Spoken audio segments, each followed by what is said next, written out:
Halo semua.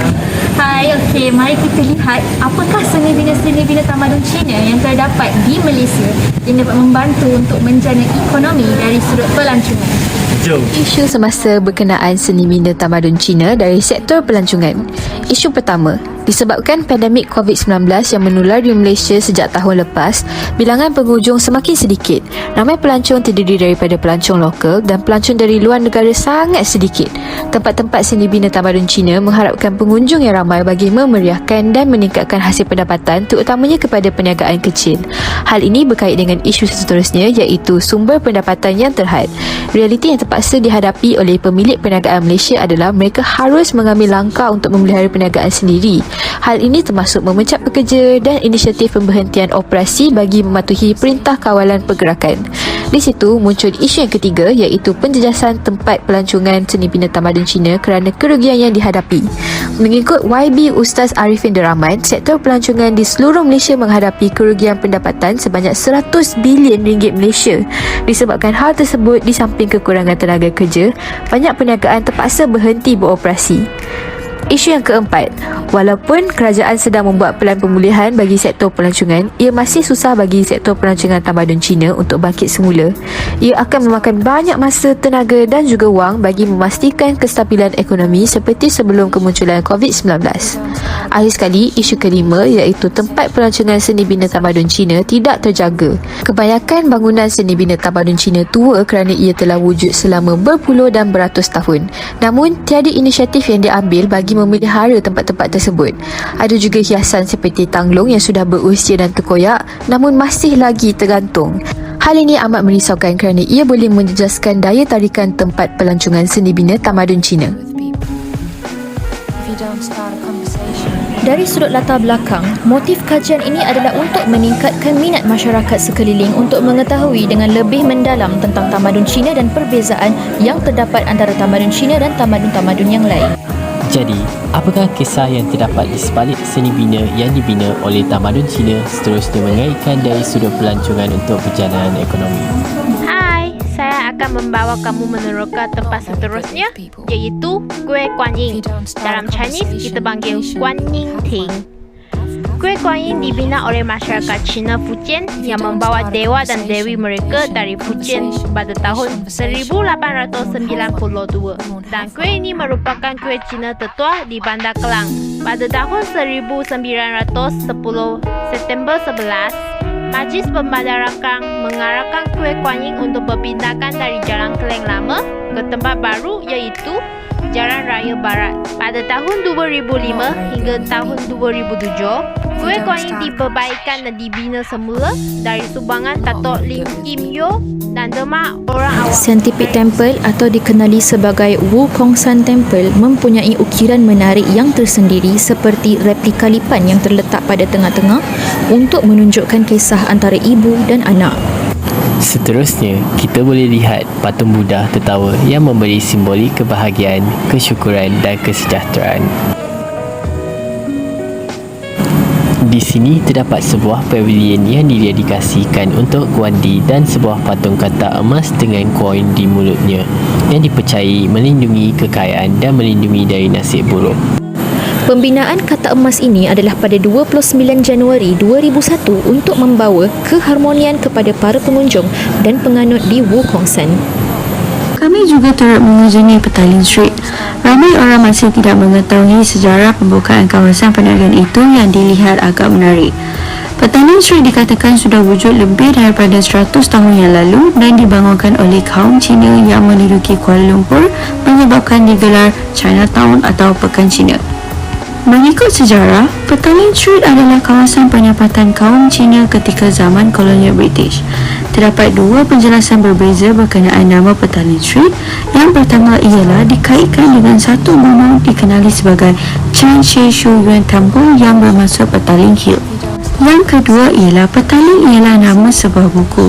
Bagaimanapun, nama asal Petaling Street masih tidak dapat dikenal pasti hingga kini.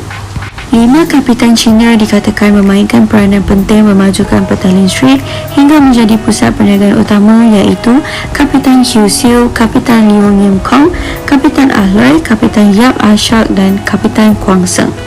Bagaimanapun, Yap Ayat adalah kapitan Cina paling banyak memajukan Petaling Strait dengan membawa masuk ramai pelabur ke kawasan berkenaan selepas tamat Perang Saudara Selangor pada 1873. Ciri-ciri seni bina yang ada di Petaling Strait ini adalah bumbung binaan Cina yang terletak di gerbang utama di hadapan dan belakang Petaling Strait ini.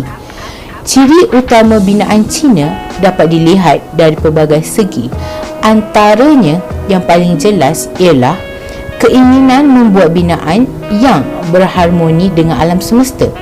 Sejak dari awal lagi, orang Cina mempercayai sekiranya manusia ingin maju, ia tidak harus menimbulkan kemarahan atau cuba menguasai alam semesta, tetapi sebaliknya harus berusaha untuk mencapai keharmonian dengannya. Bumbung binaan Cina adalah menonjol, bercerun ceram dengan cucur bumbung yang melengkung ke atas di sudutnya.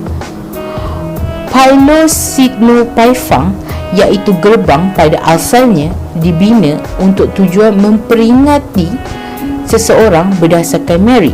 Misalnya, seseorang ba'alu muda yang hidup mulia hingga ke usia tua, atau sebuah keluarga yang hidup bersama untuk beberapa generasi. Seterusnya, bagi kaum Cina, gerbang kebanyakannya dibina dari batu dan ada yang mempunyai lebih dari satu gerbang seperti yang terdapat di Petaling Strait ini. Faktor yang kami dapati adalah Tanah yang merupakan sumber asli yang dapat membantu untuk meraih keuntungan dari pengunjung dan dapat menambah paih kawasan sekeliling. dari segi faktornya. Kueh Guan Yin mengupah arkitek dan tukang batu dari China untuk membina kueh yang menunjukkan identiti tradisional Cina yang unik. Seni bina Cina yang gaya dan unik ini telah menarik pelancong melawat ke Kueh Guan Yin. Pelancong akan membayar wang untuk membeli sembarang barang dan derma wang untuk doakan kesihatan dan Petaling kelancaran. Strait kini rumah kepada kaum Cina kerana lonjakan kafe, restoran dan bar yang bergaya. Kawasan Jalan Petaling yang terletak di pusat bandar Petaling merupakan tempat pendaratan ramai peneroka Cantonese dan Hakka dari China pada ketika dahulu sehingga kini. Semasa tahun 1800, tempat ini telah lama popular di kalangan pelancong untuk pasaran namanya seperti kuil Cina dan India, makanan penjaja dan asrama bajet. Selain itu, kawasan Petaling Strait ini menggunakan seni bina yang berkonsepkan gerai-gerai untuk menjual pelbagai makanan. Contohnya, teh herba, kacang soya, daging kinzeh dan sebagainya. Seterusnya, dengan kepelbagaian makanan dapat menarik orang ramai untuk membawa keluarga mereka. Di sini juga terdapat banyak peniaga-peniaga kecil yang telah berdagang bertahun-tahun. Cabaran yang saya menghadapi ialah Kueh Guan Yin tutup pada hari Minggu dan ini menyebabkan saya kena patah balik rumah. Cabaran kajian kami adalah tidak dapat memasuki Muzium Istana Negara untuk kami meninjau lebih dekat atas sebab belum mendapat arahan untuk mula beroperasi. Cabaran seterusnya ialah kesesakan lalu lintas. Ini antara cabaran yang kumpulan kami lalui semasa lawatan kami ke Petaling Strait. Dengan kesesakan ini, ianya menyebabkan kami sampai ke rumah masing-masing sedikit lewat dari yang kami jangka. Terdapat banyaknya kes jenayah yang telah berlaku di Petaling Strait ini. Antaranya seperti kes ragut dan rompak. Tambahan lagi, kebanyakan mangsa kepada kes ragut dan rompak juga terdiri daripada kaum wanita dari lingkungan umur 20 ke 70 tahun. Kajian ini tidak dapat dilakukan bersama dengan ahli kumpulan yang lain disebabkan tinggal di kawasan yang berbeza. Lalu, kami tangani dengan membahagikan tugas untuk menyiapkan kajian bagi setiap ahli kumpulan. Oleh itu, saya akan melawat Kueh Guan Yin pada hujung minggu untuk menangani cabaran itu. Kami menangani cabaran ini dengan sentiasa berwaspada dan peka pada keadaan sekeliling. Bukan itu saja, ahli kumpulan kami juga berjalan di tempat yang terbuka dan sentiasa memastikan beg tangan atau barang berharga berada di sisi kami sepanjang perjalanan. Untuk mengatasi cabaran ini, kami boleh bertolak lebih awal dan bukan di waktu puncak bagi mengelakkan hal ini daripada berlaku. Kami dapati bahawa bukan setakat bangsa Cina, malah pengunjung dari bangsa seperti Melayu dan India turut datang untuk melihat keindahan seni bina di sini. Ini dapat menyumbang lebih banyak kepada kegiatan ekonomi kerana hasil daripada ramai pelancong yang melawat. Selain itu, kawasan ini dapat menjana ekonomi lebih pada hujung minggu berbanding hari bekerja yang dikunjungi pelancong dari pelbagai tempat. Hasil jualan di kawasan ini membantu menarik lebih ramai pengunjung disebabkan ia menarik perhatian seperti gelang dan cincin jit, dan ia menunjukkan kegiatan ekonomi semakin meningkat. Dari interview itu, saya mendapati pelancong akan datang untuk antai sui kerana tahun ini ialah zodiak Cina mereka. Saya juga mendapati mereka akan menderma wang kepada Yayasan Guan Yin untuk membantu orang yang miskin dan orang yang dalam kesusahan. Akhir sekali, kami juga mendapati bahawa sektor pelancongan seni bina tamadun Cina diuruskan oleh majoriti orang Cina. Hal ini adalah untuk memelihara warisan dan budaya Cina yang telah diterapkan semenjak ia mula dibina. Kesimpulan kajian, seni bina tamadun Cina di Malaysia masih menjadi tumpuan orang ramai dan para pelancong dari luar negara sebagai tempat kunjungan untuk mempelajari tradisi kaum Cina dan melihat budaya kaum Cina. Malahan, kami juga mendapati binaan-binaan yang telah kami kunjungi bukan sahaja untuk kepentingan ekonomi negara, ia juga penting untuk mencerminkan tamadun Cina yang berada di Malaysia yang hidup dengan pelbagai kaum.